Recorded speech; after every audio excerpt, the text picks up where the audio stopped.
ಯುಗ ಯುಗಾದಿ ಕಳೆದರೂ ಯುಗಾದಿ ಮರಳಿ ಬರುತ್ತಿದೆ. ಯುಗ ಯುಗಾದಿ ಕಳೆದರೂ ಯುಗಾದಿ ಮರಳಿ ಬರುತ್ತಿದೆ. ಹೊಸ ವರುಷಕ್ಕೆ ಹೊಸ ಹರುಷವ ಹೊಸದು ಹೊಸತು ತರುತ್ತಿದೆ, ಹೊಸತು ಹೊಸತು ತರುತ್ತಿದೆ. ಯುಗ ಯುಗಾದಿ ಕಳೆದರೂ ಯುಗಾದಿ ಮರಳಿ ಬರುತ್ತಿದೆ. ಹೊಸ ವರ್ಷಕ್ಕೆ ಹೊಸ ಹರುಷವ ಹೊಸತು ಹೊಸತು ತರುತ್ತಿದೆ. ನಾಡಿನ ಸಮಸ್ತ ಜನತೆಗೆ ಈ ಸಂಜೆ ಪತ್ರಿಕೆ ಹಾಗೂ ನ್ಯೂಸ್ ವತಿಯಿಂದ ಯುಗಾದಿ ಹಬ್ಬದ ಹಾರ್ದಿಕ ಶುಭಾಶಯಗಳು. ಹಬ್ಬ ಅಂತಂದರೆ ಸಂಭ್ರಮ, ಸಂಭ್ರಮ ಅಂತಂದರೆ ಹೆಣ್ಣು. ಅದರಲ್ಲೂ ಹೆಣ್ಮಕ್ಳು ಹಬ್ಬ ಅಂತ ಅಂದರೆ ಮುಗ್ದೇ ಹೋಯಿತು. ಹೇಗೆ ರೆಡಿ ಆಗಬೇಕು, ಹಬ್ಬಕ್ಕೆ ಏನು ಮಾಡಬೇಕು, ಹಬ್ಬಕ್ಕೆ ಅದು ಮಾಡಬೇಕು, ಇದು ಮಾಡಬೇಕು ಅಂತ ಲಿಸ್ಟೇ ರೆಡಿ ಮಾಡ್ಕೊಂಡಿರ್ತಾರೆ. ಅದರಲ್ಲೂ ಸೆಲೆಬ್ರಿಟಿಗಳ ಹಬ್ಬ ಹೇಗಿರುತ್ತೆ, ಅವ್ರು ಹೇಗೆ ಹಬ್ಬ ಸೆಲೆಬ್ರೇಟ್ ಮಾಡ್ತಾರೆ, ಶೂಟಿಂಗಲ್ಲಿರ್ತಾರೋ ಮನೇಲಿರ್ತಾರೋ, ಶೂಟಿಂಗ್ ಇದ್ದರೂ ಅದನ್ನು ಹೇಗೆ ಬ್ಯಾಲೆನ್ಸ್ ಮಾಡ್ತಾರೆ, ಅಬ್ಬಬ್ಬಾ ಹಬ್ಬದ ಊಟ ಹೇಗೆ ಮಾಡ್ತಾರೆ, ಹೀಗಂತೂ ಸಾಕಷ್ಟು ಪ್ರಶ್ನೆ ನನ್ನಲ್ಲಂತೂ ಇದ್ದೇ ಇದೆ, ನಿಮ್ಮಲ್ಲೂ ಕೂಡ ಇರುತ್ತೆ ಅಂತ ನಂಗೆ ಗೊತ್ತಿದೆ. ಸೊ ಅದ್ರ ಬಗ್ಗೆ ಮಾತಾಡೋಕ್ಕೆ ನಾನಿವತ್ತು ನಮ್ಮ ಕಾರ್ಯಕ್ರಮದಲ್ಲಿ ಸ್ಪೆಷಲ್ ಆಗಿರುವಂತಹ ಅತಿಥಿಯನ್ನು ಕರೆಸಿದ್ದೀನಿ. ಇವರು ರಂಗಭೂಮಿ, ಕಿರುತೆರೆ, ಬೆಳ್ಳಿತೆರೆಯಲ್ಲಿ ಆ್ಯಕ್ಟಿಂಗ್ ಮಾಡಿಕೊಂಡು ಕಷ್ಟಪಟ್ಟು ಜೀವನವನ್ನು ನಡೆಸ್ಕೊಂಡು ಇವಾಗ ಅಷ್ಟೇ ಸಂತೋಷವಾಗಿ ಜೀವನವನ್ನು ಮಾಡ್ತಾ ಇದ್ದಾರೆ. ಬಹುಶಃ ಅವ್ರ ನೇಮ್ ಹೇಳಿದ್ರೆ ಅಷ್ಟು ಗೊತ್ತಾಗುತ್ತೋ ಇಲ್ವೋ, ಆದರೆ ಅಗ್ನಿಸಾಕ್ಷಿ ವಾಣಿ ಹಾಗೆ ಪಾರು ಧಾಮಿನಿ ಅಂದರೆ ತಟ್ಟಂತ ಅವ್ರು ಯಾರು ಅಂತ ನೆನಪಿಗೆ ಬರ್ತಾರೆ. ಈಗಾಗಲೇ ಗೊತ್ತಾಯ್ತಲ್ವಾ ನಾನು ಯಾರ ಬಗ್ಗೆ ಮಾತಾಡ್ತಿದ್ದೀನಿ ಅಂತ. ಎಸ್, ನಮ್ಮ ಜೊತೆಗೆ ಸಿತಾರಾ ಮ್ಯಾಮ್ ಇದ್ದಾರೆ. ಬನ್ನಿ ಅವ್ರನ್ನ ವೆಲ್ಕಮ್ ಮಾಡೋಣ. ಅವ್ರ ಹಬ್ಬ ಹೇಗಿರುತ್ತೆ, ನಮ್ಮ ಜೊತೆಗೆ ಅವರ ಹಬ್ಬ ಸೆಲೆಬ್ರೇಟ್ ಮಾಡ್ತಿದ್ದಾರೆ, ಎಷ್ಟು ಸ್ಪೆಷಲ್, ಎಲ್ಲವನ್ನ ಅವ್ರ ಜೊತೆಗೆ ಮಾತಾಡೋಣ ಬನ್ನಿ. ನಮಸ್ಕಾರ ಮ್ಯಾಮ್. ನಮಸ್ಕಾರ. ಹೇಗಿದ್ದೀರಾ? ತುಂಬ ಚೆನ್ನಾಗಿದ್ದೀನಿ ಮ್ಯಾಮ್. ಹೇಗಿದ್ದೀರಾ? ನಾನು ತುಂಬ ಚೆನ್ನಾಗಿದ್ದೀನಿ ಮ್ಯಾಮ್. ಯುಗಾದಿ ಹಬ್ಬದ ಶುಭಾಶಯಗಳು. ನಿಮಗೂ ಕೂಡ ಯುಗಾದಿ ಹಬ್ಬದ ಶುಭಾಶಯಗಳು. ಮ್ಯಾಮ್, ಎಲ್ರಿಗೂ ಒಂದು ಕ್ಯೂರಿಯಾಸಿಟಿ, ಇವರೆಲ್ಲ ಹಬ್ಬ ಹೇಗೆ ಮಾಡ್ತಾರೆ ಸೆಲೆಬ್ರಿಟೀಸು? ಕಾಮನ್ ಆಗಿ ಎಲ್ಲ ನೋಡಿರ್ತಾರೆ, ನಾವೆಲ್ಲ ಹೇಗೆ ಮಾಡ್ತೀವಿ ಅಂತ. ನಿಮ್ಮ ಹಬ್ಬ ಹೇಗಿರುತ್ತೆ ಅಂತ? ಸೆಲೆಬ್ರಿಟಿ ಹಬ್ಬ ಹೇಗಿರುತ್ತೆ ಅಂದರೆ ಯೂಶಲಿ ಅದನ್ನೆಲ್ಲ ಯೂಟ್ಯೂಬಲ್ಲಿ, ಇನ್ಸ್ಟಾಗ್ರಾಮಲ್ಲಿ ನೋಡ್ತಾರೆ. ಬಟ್ ನನ್ನ ಹಬ್ಬ ಅಂದರೆ ನಾನು ಸಿತಾರ ಹಬ್ಬನ ಹೆಂಗೆ ಮಾಡ್ತೀನಿ ಅಂದರೆ, ನಾನು ಯಾವ ಹಬ್ಬನೂ ಇಲ್ಲಿ ತನಕ ಮಾಡಿಲ್ಲ. ನಾನು ವೆನ್ ಐ ವಾಸ್ ಒಂದೊಂದು 7-8 ವರ್ಷ, 9 ವರ್ಷ, 10 ವರ್ಷದ ಹುಡುಗಿ ಅಷ್ಟರವರೆಗೆ ಮಾತ್ರ ನನಗೆ ಹಬ್ಬ ಅಂದರೆ ಏನು ಅಂತ ಗೊತ್ತಿದೆ. ಅಂದರೆ ನಮ್ಮ ಅಜ್ಜಿ ನಮಗೆ ಯುಗಾದಿ ಅಂದರೆ ಎಲ್ಲ ಮೈ ತುಂಬ ಎಣ್ಣೆ ಹಚ್ಚಿ ನಮಗೆ ಸ್ವಲ್ಪ ಚೆನ್ನಾಗಿ ಬಿಸಿ ಬಿಸಿ ನೀರಲ್ಲಿ ಸ್ನಾನ ಮಾಡಿಸಿ ಒಳ್ಳೆ ಸ್ವೀಟ್ ಅಂದರೆ ಹೋಳಿಗೆ ಊಟ ಆಗ್ಬೋದು, ಅಥವಾ ಏನಾದರೂ ಶಾವಿಗೆ ಪಾಯಸ ಆಗ್ಬೋದು, ಹೆಸರುಬೇಳೆ ಪಾಯಸ ಆಗ್ಬೋದು, ಈ ಥರ ಸ್ವೀಟ್ ಮಾಡಿದರೆ ಅದು ನಮಗೆ ಹಬ್ಬ ಅಷ್ಟೇ, ಮುಗೀತು ನಮ್ಮದು. ಬಟ್ 10 ವರ್ಷ ಆದ ಮೇಲಿಂದ ಇಲ್ಲಿ ತನಕ ನಾನು ಹಬ್ಬಗಳು ಯಾವುದು ಮಾಡಿಲ್ಲ. ಸೊ ಬಿಕಾಸ್ ನಾನು ಬೆಳೆದು ಬಂದಿದ್ದ ರೀತಿ, ನಾನು ಕಲಿಕೆಗೆ ಹೋಗಿದ್ದು ಅಲ್ಲೆಲ್ಲ ಹಬ್ಬಗಳು ಅವೆಲ್ಲ ಫ್ರೆಂಡ್ಸ್ಗಳ ಮನೆಯಲ್ಲಿ ಆಚರಣೆ ಮಾಡಿದ್ದು ಜಾಸ್ತಿ ಹಬ್ಬ. ಸೊ ನನ್ನ ಯುಗಾದಿ ಅಂತ ಕೇಳಿದ್ರೆ ನಮಗೆ ಬೇಸಿಕಲಿ ನಮಗಿದು ಹೊಸ ವರ್ಷ, ಇದೇ ನಮಗೆ ಹೊಸ ವರ್ಷ. ಸೊ ಹಾಗಾಗಿ ಎಲ್ಲ ಮರದಲ್ಲೂ ಹೊಸ ಚಿಗುರನ್ನು ನೋಡೋದು, ಅದರಲ್ಲೂ ಬೇವಿನ ಮರ, ಮಾವಿನ ಮರ, ಎಲ್ಲ ನಮ್ಮ ಈ ಭೂಮಿ ಮೇಲಿರುವಂಥ ಎಲ್ಲ ಮರ ಗಿಡಗಳು ಒಂಥರ ಅದ್ಭುತವಾಗಿ ಚಿಗುರು ಹೊಡೆದು ಅದೊಂದು ಅದೇ ನ್ಯಾಚುರಲ್ ಪರಿಮಳ ಬರ್ತಾ ಇರುತ್ತೆ, ಸೆಂಟ್ ಸ್ಮೆಲ್. ಸೊ ಅದು ನನಗೆ ಸ್ಪೆಷಲ್. ಅದರಲ್ಲೂ ಮಾವಿನ ಹಣ್ಣು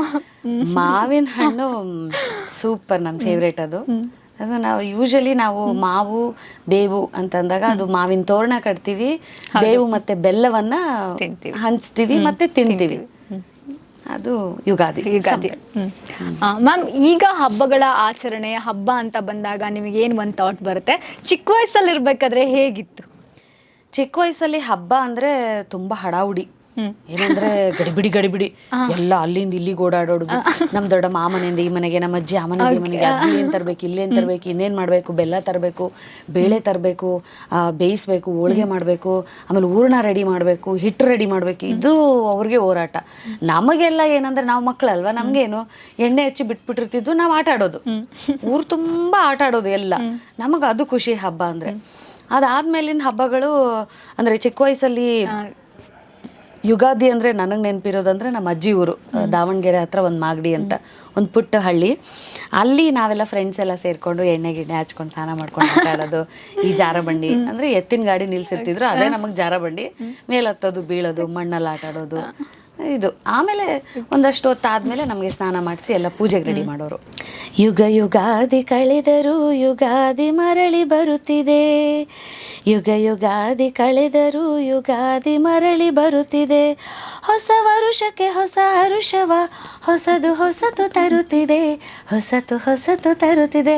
ಕೇಳಿ ಎಷ್ಟು ಸಲ ಕೇಳಿದ್ರು ನಾವು ಸಾಯೋವರೆಗೂ ಕೇಳಿದ್ರು ನನ್ಗೇನ್ ಬೇಜಾರಾಗಲ್ಲ ಈ ಹಾಡು. ಹೌದೌದು. ಸೊ ಯುಗಾದಿ ಅಂದ್ರೆ ಈ ಹಾಡು ಕೂಡ ವೆರಿ ಇಂಪಾರ್ಟೆಂಟ್. ಸೊ ಈ ಹಾಡು ಬಂದ್ರೆ ಯುಗಾದಿ ಹಬ್ಬ ಬಂತು ಅಂತ. ಸೊ ಗೊತ್ತಲ್ವಾ, ಎಲ್ಲಾ ಹಬ್ಬಗಳಿಗೂ ಹಂಗೇನೆ, ಯಾವ್ಯಾವ ಹಬ್ಬದ ಹಾಡು ಬರುತ್ತೆ, ಓ ಇವಾಗ ಈ ಹಬ್ಬ, ನನಗೆ ಹಂಗ್ ನೆನಪಾಗುತ್ತೆ ಆಕ್ಚುಲಿ ಹಬ್ಬ ಅಂದ್ರೆ. ಯುಗಾದಿ ಹಾಡು ಬಂದ್ರೆ ಓ ಇವಾಗ ಯುಗಾದಿ, ದೀಪಾವಳಿ ಎಲ್ಲೆಲ್ಲೆಲ್ಲ ಹಬ್ಬ ಹಬ್ಬ ಅಂದ್ರೆ ಓ ದೀಪಾವಳಿ ಬಂತ, ಯುಗಾದಿ ದೀಪಾವಳಿ ಮಿಕ್ಸ್. ನಿಮ್ಗೆ ಯಾವ ಹಬ್ಬ ಇಷ್ಟ ಮ್ಯಾಮ್? ಹಬ್ಬಗಳಲ್ಲಿ ನಂಗೆ ತುಂಬಾ ಇಷ್ಟವಾದ ಹಬ್ಬ ಅಂದ್ರೆ ದೀಪಾವಳಿ ಹಬ್ಬ. ದೀಪಾವಳಿ ಯಾಕೆ? ದೀಪ ಹಚ್ಚೋದು ಅಂದ್ರೆ ತುಂಬಾ ಇಷ್ಟ ನನಗೆ. ಪಟಾಕಿ ಹೊಡಿಬಾರ್ದು, ನಾನು ಹೊಡಿಯಲ್ಲ, ನೀವು ಹೊಡಿಬೇಡಿ. ಸೊ ಪಟಾಕಿ ಹೊಡಿಯೋದು ನಮ್ಗೆ ಇಷ್ಟ ಇಲ್ಲದೆ ಇರೋದ್ರಿಂದ, ಆಮೇಲೆ ಅದು ಎಷ್ಟು ಪೊಲ್ಯೂಷನ್ ಅಂತ ನಮಗೆಲ್ಲ ಗೊತ್ತು, ಎಜುಕೇಟೆಡ್ಸ್ ಆಗಿ ಎಲ್ರಿಗೂ ಗೊತ್ತಿರುತ್ತೆ, ಮಕ್ಳಿಗೆ ಪಾಪ ಗೊತ್ತಿರಲ್ಲ, ನಾವು ಕಲಿಸ್ಬೇಕು. ದೀಪಾವಳಿ ಹಬ್ಬ ನನಗೆ ಯಾಕೆ ಇಷ್ಟ ಅಂದ್ರೆ, ನಂಗೆ ದೀಪ ಹಚ್ಚೋದು ಇಷ್ಟ, ದೀಪ ಅಂದ್ರೆ ತುಂಬಾ ಇಷ್ಟ. ಸೊ ಹಾಗಾಗಿ ನನಗೆ ದೀಪಾವಳಿ ತುಂಬಾ ಇಷ್ಟ. ಓಕೆ, ನಾವು ತುಂಬಾ ಚೆನ್ನಾಗಿ ಮಾಡ್ತಿದ್ವಿ ಅದನ್ನ, ದೀಪಾವಳಿ ಹಬ್ಬನ. ಓಕೆ, ಯುಗಾದಿ ಹಬ್ಬ ಅಂತ ಬಂದಾಗ ಏನಾದರೂ ಒಂದು ಬೆಸ್ಟ್ ಮೆಮೊರೀಸು, ಈ ನೆನಪು ನನಗೆ ಹೋಗೇ ಇಲ್ಲ ಇನ್ನೂ ತಲೆಯಲ್ಲಿ ಹಾಗೆ ಇದೆ ಅಂತಂದರೆ ಯಾವುದದು ಮೆಮೊರೀಸ್? ಚಿಕ್ಕ ವಯಸ್ಸಲ್ಲಿ ಮೆಮೊರಿ ಏನಿಲ್ಲ, ಬಿಕಾಸ್ ನನಗೆ ಅಷ್ಟೊಂದು ನೆನಪು ಇಲ್ಲ, ಬರೀ ಓಡಾಡ ಆಟ ಬಿಟ್ರೆ ಅಂತ ಏನಿಲ್ಲ. ನಾವು ಮೂರು ಚಿಕ್ಕ ವಯಸ್ಸಿನಲ್ಲಿ ಫ್ರೆಂಡ್ಸ್ ಜೊತೆ ಕಾಲ ಕಳೆದ ಒಳ್ಳೆ ಮೆಮೊರಿನೇ ಅದು. ಓಕೆ, ಬಟ್ ನನಗೆ ಯುಗಾದಿ ಅಥವಾ ಯಾವುದೇ ಹಬ್ಬ ಅಂದರೆ ನೆನಪಾಗೋದು ನಮ್ಮ ಸಿದ್ಧರಾಜು ಅಂತ, ನಮ್ಮ ಥಿಯೇಟ್ರಲ್ಲಿ ಸಿದ್ಧರಾಜು ಅಂತ, ನಮ್ಮ ಬೆಂಗಳೂರು ಏಷ್ಯನ್ ಥಿಯೇಟ್ರಲ್ಲಿ ನಾನೇನು ಟೀಮಲ್ಲಿ ಕೆಲಸ ಮಾಡ್ತೀನಿ, ಅದರಲ್ಲಿ ಒಬ್ಬ ನಟ ಅವನು. ಅವ್ನು ನನಗೆ ನೆನಪಾಗ್ತಾನೆ. ಯಾಕೆ ಅಂದರೆ is a such a sweet heart. ಅವನು ಪ್ರತಿ ಹಬ್ಬಕ್ಕೆ ನನಗೆ ಹೋಳಿಗೆ ಏನು ಆ ಹಬ್ಬದ ಏನು ಸ್ಪೆಷಲ್ ಮಾಡ್ತಾರೆ ಫಸ್ಟ್ ಅವ್ರ ಅಮ್ಮ ಮಾಡಿ ಅವನಿಗೆ ಬಾಕ್ಸಲ್ಲಿ ಹಾಕಿ ಫಸ್ಟ್ ನನಗೆ ಕಳಿಸ್ತಾರೆ. ಸೊ ಲಾಸ್ಟ್ ಯುಗಾದಿ ಕೂಡ ಹಂಗೆ, ಅದ್ರ ಲಾಸ್ಟ್ ಯುಗಾದಿ ಕೂಡ ನನಗೆ ಅವನೇ like he's my god gifted brother ಥರ ಆಗ್ಬಿಟ್ಟಿದ್ದಾನೆ. ನಾನು ಯಾವತ್ತೋ ಒಂದಿನ, ನಾವೆಲ್ಲ ಬ್ಯಾಚುಲರ್ಸ್ ಇದ್ದಿದ್ದು ನನ್ನ ಮನೆಯಲ್ಲಿ, ಸೊ ಹಬ್ಬ ಅವೆಲ್ಲ ನಮಗೆ ಗೊತ್ತಿಲ್ಲ. ನಾನು ನಮ್ಮ ಸ್ಟೂಡೆಂಟ್ಸ್ ಮಹಿ, ನಮ್ಮ ಶರತ್ತು, ಪವನ್, ನಮ್ಮ ನವೀನ, ನಾವೆಲ್ಲ ಬ್ಯಾಚುಲರ್ಸ್ ಇದ್ದು ಏನು ಮಾಡ್ತಿದ್ವಿ, ಒಂದು ಗಣೇಶನ್ ಕೂರಿಸ್ತಿದ್ವಿ, ಪೂಜೆ ಮಾಡ್ತಿದ್ವಿ. ಯುಗಾದಿ ಅಂದರೆ ಏನಾದ್ರು ಒಂದು ಸ್ವೀಟ್ ಮಾಡ್ಕೊಂಡು ತಿಂತಿದ್ವಿ, ಹಬ್ಬ ಮುಗೀತು. ಬಟ್ ಅವನು ಅದಾದಮೇಲೆ ನಾವೆಲ್ಲ ನಮ್ಮ ಕರಿಯರ್ ನೋಡ್ಕೊಂಡು ಎಲ್ಲ ಬೆಳೆದ ಮೇಲೂ ಈಗಲೂ ಕೂಡ ಅವನು ಏನು ಮಾಡ್ತಾನೆ, ಫಸ್ಟ್ ಮನೇಲಿ ಹಬ್ಬದ ಅಡುಗೆ ಆಗಿ ದೇವರಿಗೆ ಪ್ರಸಾದ ನೈವೇದ್ಯ ಅಂತ ಕೊಟ್ಟ ತಕ್ಷಣ ಫಸ್ಟ್ ಪ್ಯಾಕ್ ಆಗೋದು ನನಗೆ. ಸೊ ನನಗೆ ಹಬ್ಬ ಅಂದರೆ, ಯುಗಾದಿ ಅಂದರೆ ಅವನ ಮನೆ ನೆನಪಾಗುತ್ತೆ, ಅವ್ನು ನೆನಪಾಗ್ತಾನೆ, ಓ ಅವ್ನು ಈ ಸಲ ಬರ್ತಾನೆ, ನನಗೆ ಈ ಸಲ ಹಬ್ಬದ ಊಟ ತರ್ತಾನೆ, ಆಮೇಲೆ ಸೀರೆ ತರ್ತಾನೆ, ಆಮೇಲೆ ಅಕ್ಕ ಲಿಟ್ರಲಿ ಅಕ್ಕನಿಗೆ ಹೆಂಗೆ ತವ್ರ ಮನೆಯಿಂದ ಏನು ತೊಗೊಂಡೋಗ್ಬೋದು ಆ ಥರ ನನಗೆ ಅವ್ನು ತಂದು ಕೊಡ್ತಾನೆ. Thank you so much. ಈ ಹಬ್ಬಕ್ಕೂ ಕಾಯ್ತಿದ್ದೀನಿ. ಅವ್ನಿಗೆ ಸ್ವಲ್ಪ ಹೆಲ್ತಲ್ಲಿ ಏರುಪೇರಾಗಿತ್ತು, ಅವ್ನು ಬೇಗ ಹುಷಾರಾಗಲಿ ಅಂತ ಈ ಯುಗಾದಿ ಹಬ್ಬಕ್ಕೆ ದೇವ್ರ ಹತ್ರ ಕೇಳ್ಕೊತೀನಿ. And is the best memory ನನಗೆ ಹಬ್ಬ ಅಂದರೆ, ಅವ್ನು ಬೆಸ್ಟ್ ಮೆಮೊರಿ. ಆ್ಯಂಡ್ ಅದ್ರ ಜೊತೆ ನನ್ನ ಫ್ರೆಂಡ್ಸ್ ಎಲ್ರೂ, ನನ್ನ ಬೆಸ್ಟ್ ಫ್ರೆಂಡ್ಸ್ ಅರುಣ ಮತ್ತು ಆಶಾ, ಮತ್ತು ನಮ್ಮ ಮನೆ ಈ ಕೆಳಗಡೆ ಒಂದು ಜೋಡಿ ಬಂದಿದೆ, ಪುಷ್ಪ ಶಿವು ಅಂತ. ಏನೇ ಹಬ್ಬ ಮಾಡಿದ್ರು ಫಸ್ಟು ಊಟ ಅಕ್ಕ ಊಟ ಮಾಡಿದ್ರಾ, ಶಿವು ಅಕ್ಕ ಊಟ ಮಾಡಿದ್ರ, ಅವಳು ಪುಷ್ಪ ಅಕ್ಕ ಬನ್ನಿ ಊಟ ಮಾಡಿ, ಅತ್ತೆ ಬನ್ನಿ ಊಟ ಮಾಡಿ ಅಂತಂದರೆ, ಇದು ನಂದು ಸಂಬಂಧಗಳೆಲ್ಲ ನನ್ನಿಂದ ತುಂಬ ದೂರ ಇದ್ದು ಈಗ ಹೊಸದಾಗಿ ಹುಟ್ಟಿರುವ ಸಂಬಂಧಗಳು ತುಂಬ ಕಂಟಿನ್ಯೂ ಆಗಿದೆ, ಒಂಥರ ನಮ್ಮ ಬ್ರೀದ್ ಥರ, ಉಸಿರಾಟದ ಥರ ಇದೆ. ಸೊ ಇವರೆಲ್ಲ ನನಗೆ ತೋರಿಸೋ ಪ್ರೀತಿ ನನಗೆ ಹಬ್ಬ. ಎಸ್. ಓಕೆ ಮ್ಯಾಮ್, ಈಗ ಶೂಟಿಂಗ್ ಇರುವಾಗ ಹಬ್ಬ ಬಂದಿರೋದಿದೆಯಾ? ಇದೆ ತುಂಬಾ ಸಲ. ಬೇಜಾರಾಗಲ್ವಾ ನಿಮ್ಗೆ? ಶೂಟಿಂಗ್ ಇರುತ್ತೆ ನನಗೆ. I never felt bad, because ನನಗೆ ಫ್ಯಾಮಿಲಿ ಇಲ್ಲದೆ ಇರೋದ್ರಿಂದ ನಾನು, ಪಾಪ ಕರೀತಾರೆ ನಮ್ಮ ರಿಲೇಷನ್ಸ್ ಎಲ್ಲ ಹಬ್ಬಕ್ಕೆ ಬಾ, ಹಂಗೆ ಬಾ ಹಿಂಗೆ ಬಾ ಅಂತಾರೆ. ಬಟ್ ಬೆಂಗಳೂರಲ್ಲಿರೋ ನನಗೆ, ನಾನು ಶೂಟಿಂಗಲ್ಲಿ ಮಾಡೋದು, ಕೆಲಸ ಮಾಡೋದು ನನಗೆ ತುಂಬ ಇಂಪಾರ್ಟೆಂಟ್, ನಾನು ಮಾಡಲೇಬೇಕು ಕೆಲಸ. ಸೊ ಇಲ್ಲಿ ಬ್ರೆಡ್ ಆ್ಯಂಡ್ ಬಟರ್ ಅದೇ ನಮಗೆ. ಆಮೇಲೆ ನಮ್ಮ ಮನೆ ಬಾಡಿಗೆ ಕಟ್ಟಬೇಕು, ವಾಟರ್ ಬಿಲ್ ಕಟ್ಟಬೇಕು, ರೇಷನ್ನು, ಇದೆಲ್ಲದಕ್ಕೋಸ್ಕರನಾದರೂ ನಾನು ಕೆಲಸ ಮಾಡಲೇಬೇಕು.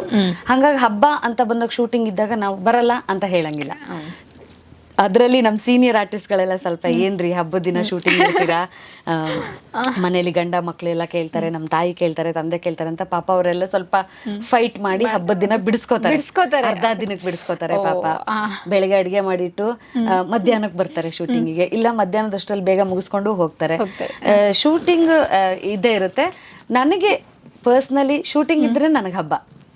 ಯಾಕಂದ್ರೆ ಶೂಟಿಂಗ್ ಅಲ್ಲೇ ನಾನು ತುಂಬಾ ಹಬ್ಬಗಳು ಮಾಡ್ಬಿಟ್ಟಿದ್ದೀನಿ. ದೀಪಾವಳಿ, ಯುಗಾದಿ, ಗಣೇಶ ಹಬ್ಬ, ವರಮಹಾಲಕ್ಷ್ಮಿ ಹಬ್ಬ, ದಸರಾ ಹಬ್ಬ ಎಲ್ಲ ನಾವು ಶೂಟಿಂಗ್ ಸೆಟ್ ಅಲ್ಲೇ ಮಾಡಿರೋದು. ನಿಮಗೆ ಗೊತ್ತಿಲ್ಲ, ನಾವು ಶೂಟಿಂಗ್ ಅಲ್ಲಿ ಹಬ್ಬದ ಊಟನೂ ಮಾಡ್ತೀವಿ. ಹೋಳಿಗೆ ಏನೇನು ಸ್ಪೆಷಲ್ ಇರುತ್ತೆ, ಕೋಸಂಬರಿ ಎಲ್ಲ ಅಂದ್ರೆ ಶೂಟಿಂಗ್ ಇರುತ್ತೆ. ಕೆಲವರಿಗೆ ಅದು ಪಾಪ ಫೀಲ್ ಬ್ಯಾಡ್ ಅನ್ಸುತ್ತೆ, ಫ್ಯಾಮಿಲಿ ಜೊತೆ ನಾವು ಈ ಟೈಮ್ ನ ಸ್ಪೆಂಡ್ ಮಾಡ್ಬೇಕು ಅನ್ನೋರಿಗೆ ಬೇಜಾರಾಗುತ್ತೆ. ನನಗೆ I am okay with it. Shooting okay. ನಿಮ್ ಫೇವ್ರೆಟ್ ಫುಡ್ ಅಂತಂದ್ರೆ ಏನು ಹಬ್ಬದ ಊಟ? ಹೋಳಿಗೆ, ಶೀಕರಣೆ. ನನಗೆ ಹೋಳಿಗೆ ಅಂದ್ರೆ ತುಂಬಾ ಇಷ್ಟ. ಬೇಳೆ ಹೋಳಿಗೆ, ಆಮೇಲೆ ಮಾವಿನ ಹಣ್ಣಿಂದು ಸಿಕ್ಕರಣೆ, ಅದು ನನ್ನ ಫೇವ್ರೆಟ್ ಫುಡ್. ಆಮೇಲೆ ಕೋಸಂಬರಿ ಇರ್ಬೇಕು ಜೊತೆಲಿ, ಅಷ್ಟೇ. ನಿಮಗೆ ಮಾಡಕ್ ಬರುತ್ತಾ? ನಾನು ತುಂಬಾ ಚೆನ್ನಾಗಿ ಮಾಡ್ತೀನಿ. ನಾನು ಯೂಟ್ಯೂಬ್ ಅಲ್ಲಿ ನೋಡಿ ಕಲ್ತಿರೋದು. ಯೂಟ್ಯೂಬ್ ಅಲ್ಲಿ ನೋಡೇ ಕಲ್ತಿರೋದು. ನನ್ನ ಅಜ್ಜಿ ತುಂಬಾ ಚೆನ್ನಾಗಿ ಮಾಡ್ತಿದ್ರು. ನನ್ನ ದೊಡ್ಡಮ್ಮ, ಚಿಕ್ಕಮ್ಮಂದ್ರೆಲ್ಲ ತುಂಬಾ ಚೆನ್ನಾಗಿ ಅಡುಗೆ ಮಾಡ್ತಾರೆ. ದೇ ಆರ್ ಸೂಪರ್ ಕುಕ್ ಅವರೆಲ್ಲ. ತುಂಬಾ ಚೆನ್ನಾಗಿ ಅಡುಗೆ ಮಾಡ್ತಿದ್ರು. ಬಟ್ ನನಗೆ ಅಷ್ಟೊಂದು ಚೆನ್ನಾಗಿ ಮಾಡಕ್ ಬರಲ್ಲ. ಯೂಟ್ಯೂಬ್ ನೋಡ್ಕೊಂಡು, ಗೊತ್ತಲ್ವಾ, ರೇಖಾ ಅಡುಗೆ ಮನೆ, ಆಶಾ ಅಡುಗೆ ಮನೆ, ಸುಜಾತ ಅಡುಗೆ ಮನೆ, ಸುಚಿತ್ರಾ ಅಡುಗೆ ಮನೆ ಅಂತೆಲ್ಲ ಇವಾಗಿದೆ ಪಾಪ ಯೂಟ್ಯೂಬ್ ಅಲ್ಲಿ. ಅವರೆಲ್ಲ ನನಗೆ ಫೇವ್ರೇಟ್ ಅಕ್ಕಂದ್ರು, ತುಂಬಾ ಚೆನ್ನಾಗಿ ಅಡುಗೆ ಕೊಡ್ತಿದ್ದಾರೆ. ಸೊ ನಾನು ಯೂಟ್ಯೂಬ್ ನೋಡ್ಕೊಂಡು ತುಂಬಾ ಚೆನ್ನಾಗಿ ಅಡುಗೆ ಮಾಡ್ತೀನಿ. ನನ್ನ ಫ್ರೆಂಡ್ಸ್ ಯಾರು ಇಲ್ಲಿವರೆಗೂ ನನ್ನ ಊಟನ ಯಾರು ಜರ್ದಿಲ್ಲ ಅಂದ್ರೆ ಅಯ್ಯೋ ಚೆನ್ನಾಗಿಲ್ಲ ಅಂತ ಹೇಳೇ ಇಲ್ಲ. ಮೇ ಬಿ ಚೆನ್ನಾಗಿ ಮಾಡ್ತೀನಿ. ಓಕೆ. ನಮ್ಮ ಮನೆಗೆ ಬನ್ನಿ ಒಂದ್ಸಲ. ನನ್ನ ಅಡುಗೆ ರುಚಿ. ಬಂದೇ ಬರ್ತೀನಿ ನಾನು. ಮ್ಯಾಮ್, ನಾನ್ ವೆಜ್ ಅಂತ ಬಂದ್ರೆ ತಿನ್ನಲ್ವಾ? ನಾನ್ ವೆಜ್ ತಿನ್ನಲ್ಲ, ವೆಜ್ ನೀವು? ಹಂಗಾರೆ ಹೊಸದಡ್ಕು ಇಲ್ಲ ನಿಮ್ಗೆ? ಹೊಸದಡ್ಕು ಆಕ್ಚುಲಿ ಇಲ್ಲ, ನನ್ನ ಫ್ರೆಂಡ್ಸ್ ತುಂಬಾ ಇದೆ. ಅಂದ್ರೆ ಒಂದು ಬಿಟ್ವೀನ್ ಅಲ್ಲಿ ನಾನು ಇಂಟರ್ನ್ಯಾಷನಲ್ ಸ್ಕೂಲಲ್ಲಿ ನಾನು ಕಲಿಯುವಾಗ ತಿಂದಿದ್ದೆ. ಆದ್ರೆ ಆಮೇಲೆ ಅನಿಸ್ತು ನನ್ನ ಹೆಲ್ತ್ಗೆ ಅದು ಒಗ್ಗುತ್ತಾ ಇಲ್ಲ ಅಂತ. ಸೊ ಅದಕ್ಕೆ ನಾನು ಬಿಟ್ಬಿಟ್ಟೆ. ನೀವು ಮುಂಚೆಯಿಂದ ತಿಂತಿದ್ರಿ, ಬಿಟ್ರಾ? ಇಲ್ಲ, ಮುಂಚೆಯಿಂದನೂ ತಿಂದಿಲ್ಲ. ನಾನು ತಿಂತಾ ಇಲ್ಲ. ಮಧ್ಯದಲ್ಲಿ ಒಂದ್ ಸ್ವಲ್ಪ ದಿನ ತಿಂದೆ, ಆಮೇಲೆ ಅದು ಸರಿ ಅನ್ನಿಸ್ಲಿಲ್ಲ. ಇಷ್ಟ ಆಗ್ಲಿಲ್ವಾ ನಿಮ್ಗೆ? ಮೋಸ್ಟ್ಲಿ ಇಷ್ಟ ಆಗ್ಲಿಲ್ಲ, ಬಿಟ್ಬಿಟ್ಟೆ. ಬಟ್ ತಿನ್ನೋರ್ಗೆ ತುಂಬಾ ಚೆನ್ನಾಗಿ ಅಡುಗೆ ಮಾಡಿ ಕೊಡ್ತೀನಿ. ನಾನು ನಾನ್ ವೆಜ್ ತುಂಬಾ ಚೆನ್ನಾಗಿ ಕುಕ್ ಮಾಡ್ತೀನಿ. ಟೇಸ್ಟ್ ನೋಡಲ್ವಾ? ಮಾಡಲ್ಲ. ಅದೇ ಹೇಗ್ ಮಾಡ್ತೀರಾ? ನನ್ನ ಫ್ರೆಂಡ್ಸ್ ಹೇಳ್ತಾರೆ, ನೀನ್ ಮಾಡಿ ಚೆನ್ನಾಗಿ ಮಾಡ್ತೀಯಾ, ಮಾಡು. ಏನೇನ್ ಇಂಗ್ರೀಡಿಯೆಂಟ್ಸ್ ಎಷ್ಟೆಷ್ಟು ಹಾಕ್ಬೇಕು ಅಂತ ನನಗೆ ಗೊತ್ತಿದೆ. ಸೊ ನನ್ಗೆ ಅದೇ ಗೊತ್ತಲ್ಲ, ಯೂಟ್ಯೂಬ್ ಚಾನಲ್. ಸೊ ನೋಡ್ಕೋತೀನಿ, ಇಷ್ಟು ಕೆಜಿಗೆ ಇಷ್ಟು ಮಸಾಲೆ ಹಾಕಿದ್ರೆ ಚೆನ್ನಾಗಿ ಬರುತ್ತೆ ಅಂತ. ಸೊ ನಾನು ತುಂಬಾ ಚೆನ್ನಾಗಿ ನಾನ್ ವೆಜ್ ಮಾಡ್ತೀನಿ. ನನ್ನ ಫ್ರೆಂಡ್ಸ್ ಚೆನ್ನಾಗಿ ಬಾರಿಸ್ತಾರೆ. ಓಕೆ. ಹೊಸದಡ್ಕು ನನ್ನ ಫ್ರೆಂಡ್ಸಿಗೆ ತುಂಬಾ ಇಷ್ಟ. Otherwise I am happy. ಅವ್ರು ತಿನ್ನೋದೆಲ್ಲ ನೋಡೋದು ಖುಷಿ ನನಗೆ. ಹಿಂಗೆ ಮೂಡೆ ಎಲ್ಲ ಎಳಿಬೇಕಾರೆ ಏನ್ ಅನ್ಸುತ್ತೆ? ನನ್ನ ಫ್ರೆಂಡ್ಸ್ ಎಲ್ಲ ಸಖತ್ತಾಗಿ ತಿಂತಾರೆ. And I am very happy. ನನ್ಗೆ ಅವ್ರಿಗೆ ಅಡುಗೆ ಮಾಡಿ ಕೊಡೋದೇ ತುಂಬಾ ಇಷ್ಟ. ತಿಂತಾರೆ, ಚೆನ್ನಾಗಿ ತಿಂತಾರೆ. ನಿಮಗೆ ಅದನ್ನ ನೋಡಿದಾಗ ದೃಷ್ಟಿ ಆಗದೆ ಇರ್ಲಿ ಅವ್ರಿಗೆ. ಇಲ್ಲ, ನೋ, ಐ ನೆವರ್ ಫೀಲ್. ಅವ್ರು ತಿನ್ನೋದ್ ನೋಡಿ ನಂಗೆ ತಿನ್ಬೇಕು ಅಂತ ಏನ್ ಅನ್ಸಲ್ಲ. I never felt. ಓಕೆ. ಒಟ್ಟಾರೆಯಾಗಿ ಯುಗಾದಿ ಹಬ್ಬ ಈ ಸಲ ಹೇಗ್ ಮಾಡ್ತಿದ್ದೀರಾ? ಈ ಸಲ ಹೇಗ್ ಮಾಡ್ತಿದ್ದೀನಿ, ಎರಡು ಆನ್ಸರ್ ಇದೆ ಇದಕ್ಕೆ ಆಕ್ಚುಲಿ. ಒಂದು, ನನ್ನ ಬೆಸ್ಟ್ ಫ್ರೆಂಡ್ ಅರುಣ ಐನೂರು ಅಂತ, ಅವಳು ಕಾಲ್ ಮಾಡಿದಾಳೆ, ಈ ಸಲ ನೀನ್ ಹಬ್ಬಕ್ಕೆ ಬರ್ಲೇಬೇಕು ಅಂತ. ಪಾಪ ಅವಳು ಬೆಂಗಳೂರಲ್ಲಿ ನನ್ಗೆ ತುಂಬಾ ಅಂದ್ರೆ, ನಾನು ಯಾವಾಗ್ಲೂ ಲೋ ಫೀಲ್ ಆದ್ರೆ, ನಾನೇನಾದ್ರೂ ಬೇಜಾರಾದಾಗ ಅವಳು ಫೋನ್ ಮಾಡ್ತಾಳೆ. ಸೊ ಈ ಸಲನೂ ಹಂಗೆ ನಾನು ಬೇಜಾರಾದಾಗ ಫೋನ್ ಮಾಡಿದ್ಲು. ಅವಾಗ ಏನ್ ಹೇಳಿದಾಳೆ ಅಂದ್ರೆ, ನೀನ್ ಈ ಸಲ ಹಬ್ಬಕ್ಕೆ ನಮ್ಮ ಮನೆಗೆ ಬರ್ಬೇಕು ಅಂತ ಹೇಳಿದಾಳೆ. ನಮ್ ದೊಡ್ಡಮ್ಮನೂ ಫೋನ್ ಮಾಡಿ ಹಬ್ಬಕ್ಕೆ ನೀನ್ ನಮ್ಮ ಮನೆಗೆ ಬರ್ಬೇಕು ಅಂತ ಹೇಳಿದ್ದಾರೆ. ಸೊ ಈಗ ನಾನು ಏನು ಮಾಡ್ತೀನಿ ಅಂದರೆ, ಫಸ್ಟ್ ನನ್ನ ಫ್ರೆಂಡ್ ಮನೆಗೆ ಹೋಗ್ತೀನಿ. ಅವಳೇ ನನಗೆ ಫಸ್ಟ್ ಪ್ರಿಫರೆನ್ಸ್, ಅವಳೇ ನನಗೆ. ಬಿಕಾಸ್ ನಾನು ಪಿ ಜಿಲಿ ಇರುವಾಗಿಂದ ನನ್ನ ಊಟ, ನನ್ನ ಎಲ್ಲ ರೀತಿಯ ಒಂದು ನೋವನ್ನ ಶೇರ್ ಮಾಡ್ಕೊಂಡಿದ್ದಾಳೆ. ಸೊ ಈ ಸಲ ಹಬ್ಬ ನಾನು ಅವಳ ಜೊತೆ ಆಚರಿಸ್ಬೇಕು ಅಂತಿದ್ದೀನಿ. ಅರುಣ, ಬರ್ತಾ ಇದ್ದೀನಿ ಮನೆಗೆ. ಬರ್ತಾ ಇದ್ದಾರೆ ಅರುಣ ಅವರೇ. ಅವಳು ತುಂಬಾ ಚೆನ್ನಾಗಿ ಅಡುಗೆ ಮಾಡ್ತಾಳೆ. ಅವ್ರ ಅಮ್ಮ ತುಂಬಾ ಚೆನ್ನಾಗಿ ಅಡುಗೆ ಮಾಡ್ತಾರೆ. ಊಟ ಸೂಪರ್ ಆಗಿರುತ್ತೆ. ನಮ್ಮ ಬಾಯಲ್ಲೆಲ್ಲ ನೀರು ಬರ್ಸ್ತಾ ಇದ್ದೀರಾ ನೀವು ಅವಾಗಲಿಂದ ಊಟದ ಬಗ್ಗೆ ಮಾತಾಡ್ತಾ ಚೆನ್ನಾಗಿರುತ್ತೆ. ಬಿಕಾಸ್ ಬೇಸಿಕಲಿ ನಾನು ಸ್ವಲ್ಪ ಫುಡ್ಡಿ ಚೆನ್ನಾಗಿ ತಿಂತೀನಿ. ಈ ಸಂಜೆಯನ್ನ ವೀಕ್ಷಿಸುತ್ತಿರುವಂತಹ ನಾಡಿನ ಸಮಸ್ತ ಕನ್ನಡ ಜನತೆಗೆ ಯುಗಾದಿ ಹಬ್ಬದ ಆರ್ಥಿಕ ಶುಭಾಶಯಗಳು. ಎಲ್ಲರೂ ಹಬ್ಬನ ತುಂಬ ಚೆನ್ನಾಗಿ ಮಾಡಿ, ತುಂಬ ಖುಷಿಯಾಗಿರಿ. ದಯವಿಟ್ಟು ಫ್ಯಾಮಿಲಿ ಜೊತೆ ಆಚರಿಸಿ, ಫ್ರೆಂಡ್ಸ್ ಜೊತೆ ಆಚರಿಸಿ. ಆಮೇಲೆ ಬೇವು ಬೆಲ್ಲನ ತಿನ್ನಿ. ಖುಷಿ ಮತ್ತು ನೋವು ಎರಡೂ ಸಮಾನವಾಗಿರುತ್ತೆ. ಯಾವುದಕ್ಕೂ ಹೆದರ್ಕೋಬೇಡಿ. ಖುಷಿ ಬಂದಾಗ ಹಿಗ್ಗದೆ, ದುಃಖ ಬಂದಾಗ ಕುಗ್ಗದೆ, ಆರಾಮಾಗಿ ಬ್ಯಾಲೆನ್ಸ್ಡಾಗಿ ನೀವು ಜೀವನನ ಕಳೀರಿ. ಅದಕ್ಕೋಸ್ಕರನೇ ಹಬ್ಬಗಳಿರೋದು. ಅಂದರೆ ಸೈಂಟಿಫಿಕಲಿ ಮತ್ತು ಜೀವನದ ಒಂದು ಒಳ್ಳೊಳ್ಳೆ ವಿಷಯಗಳನ್ನ ತಿಳಿಸೋದಕ್ಕೋಸ್ಕರನೇ ಹಬ್ಬಗಳು ಬರೋದು. ಸೊ ಹಬ್ಬನ ತುಂಬ ಎಂಜಾಯ್ ಮಾಡಿ. ಹ್ಯಾಪಿ ಯುಗಾದಿ ಎಲ್ರಿಗೂ.